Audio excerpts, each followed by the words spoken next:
Hello everyone, welcome to my kitchen. This is Country Woman.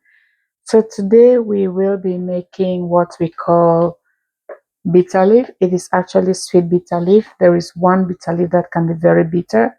However, we do wash both the same way to reduce the bitterness. So to make bitter leaf today, we will be using some palm oil. As you can see, there's already some in the pot. The stove is turned on, and I just want the oil to be like to transform from this texture back to the liquid texture. Once we get the liquid texture, we will start with our spices. Generally, if you leave palm oil on the stove for too long, it might um, become a little smoky, and that's usually very dangerous. So we're not bleaching the palm oil. We just want it to be a little warm, and then we can proceed. So for this menu, we need some diced tomatoes, we need onion, we need some garlic and ginger, we need pepper, we need some smoked fish, we also need crayfish, we need salt, and then obviously Maggi to enhance our taste, and bitter leaf, which is a masterpiece. And all of this is cooked in the palm oil. So with the pot feeling a little warm, just because I don't want to um, turn on the smoke alarm, I'm just going to put in the onion like so. I'm keeping the pepper on the side for now, and the spice as well. So let's go in with our onion. Okay.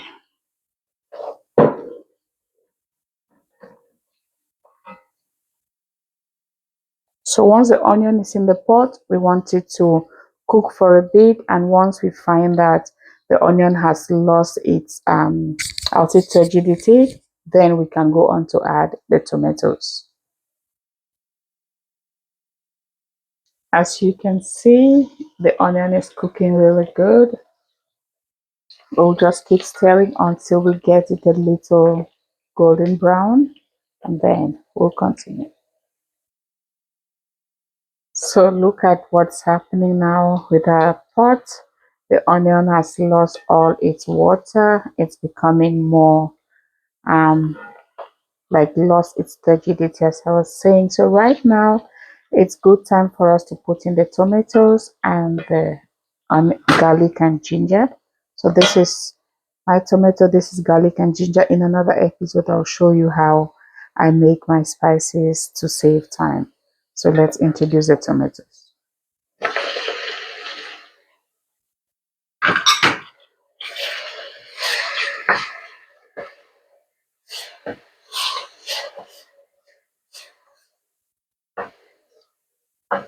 So these tomatoes will help to keep your vegetable moist, and at the same time it also brings in a different kind of flavor. There are times we could make bitter leaf soup without tomatoes. I mean, with women, I always say get creative. Getting creative means that whatever we have in our hand at a specific moment, we can always make food out of it. So now that we have tomatoes in the pot, we will go ahead, cover the pot, and allow it to cook.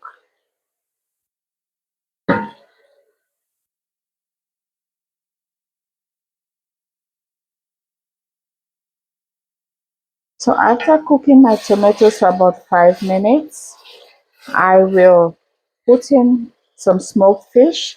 I have this smoked fish which I usually would soak before I start cooking. So it's good time to put it in now so that it gets softer with the cooking before we add the other things. So I'll put my fish, it will be cooking along with my tomatoes, okay? Guys, cooking is so easy and you need to get creative. Everybody does things differently. There are moments when you could just boil your fish on the side and allow it to cook to whatever texture you want, and then you just come in and mix everything. But right now, this is the method I'll use. I will leave the fish to cook along with the tomatoes, and then I'll come back and check. Okay, for now, we'll cover the pot and keep checking.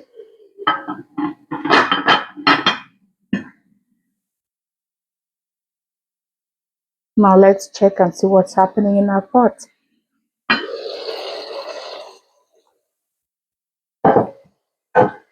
So one of the secrets in cooking is never leave your pot unattended because it might get burnt or it might just go cook past the level that you wanted.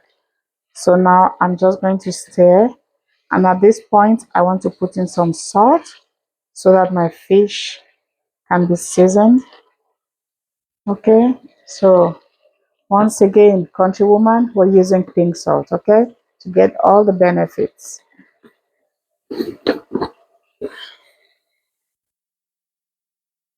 And how I cook, eyeballing.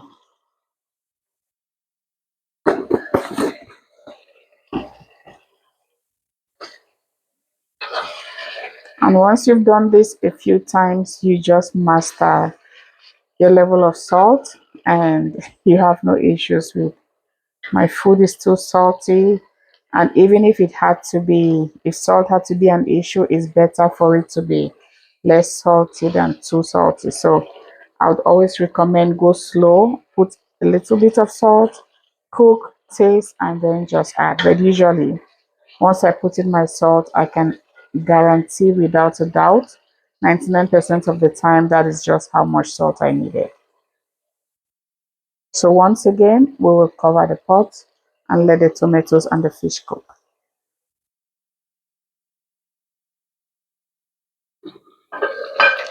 So we want to see what's happening. Our pot is boiling really well. The fish is cooking, getting softer. So right now I'm going to put in my Maggi. I'll put in all 5 cubes and then I'll toss in the pepper as well. So with the pepper, I also go slow because you never know. This is actually pepper from my garden. So I know how hot it could be. Once I put those two, I'll wait again.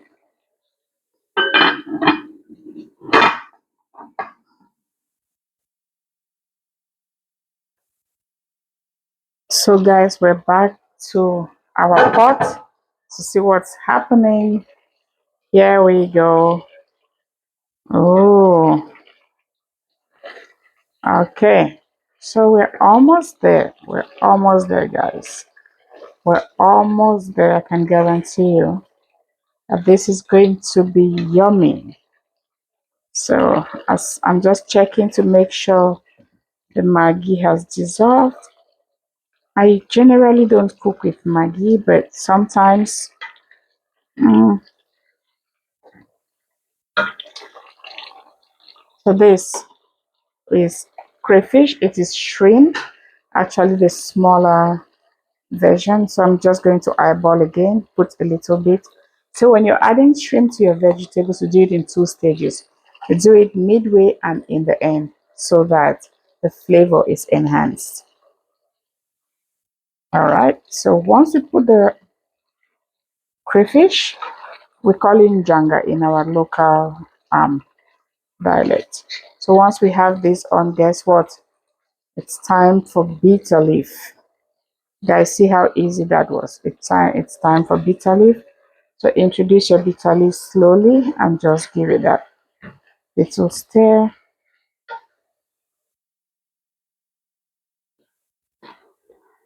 All right. So my bitter leaf is in.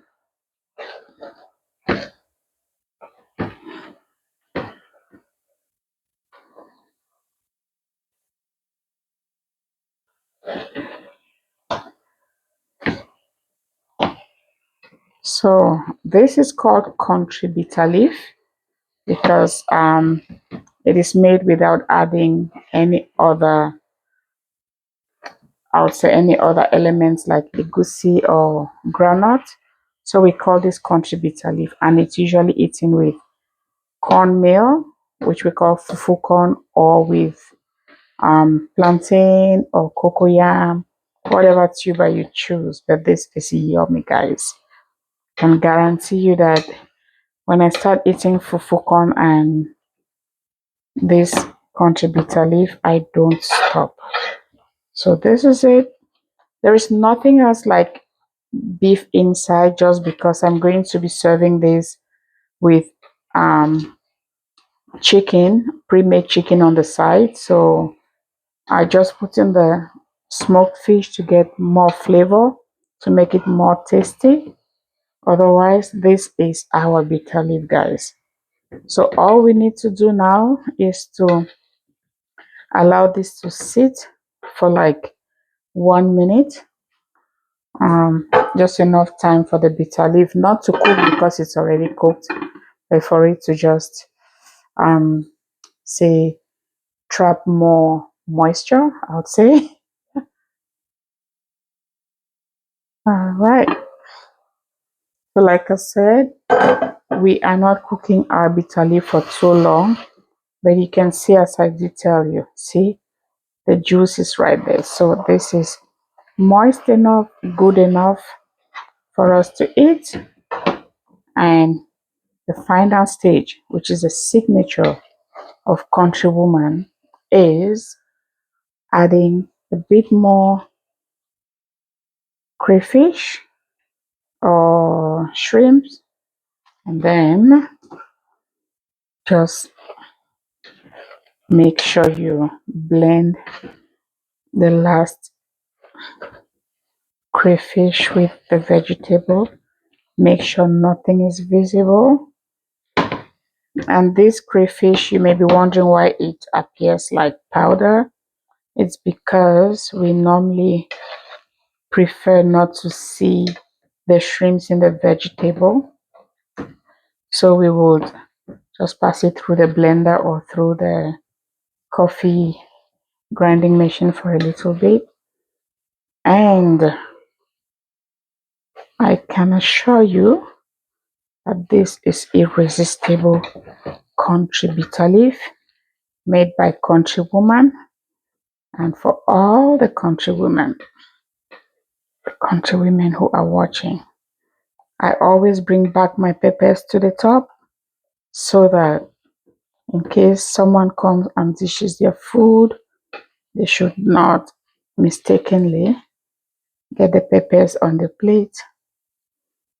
Oh, all right. So this is good. I'll taste this on behalf of all the country women who are watching. Perfect. Amazing. This is simply amazing. All right, so that's bitter leaf for you today. Thank you for watching, and I hope you try this. Leave me a comment so that I will know how you did with your bitter leaf. And if you have any questions, I can definitely take them. And if you need any other African dish, if you want any maybe steps to cooking any African dish or vegetable, drop your comments and I will make sure I bring up the video. There's so much more to unpack in this series, and I hope that you will stay with me. Once again, thanks for watching.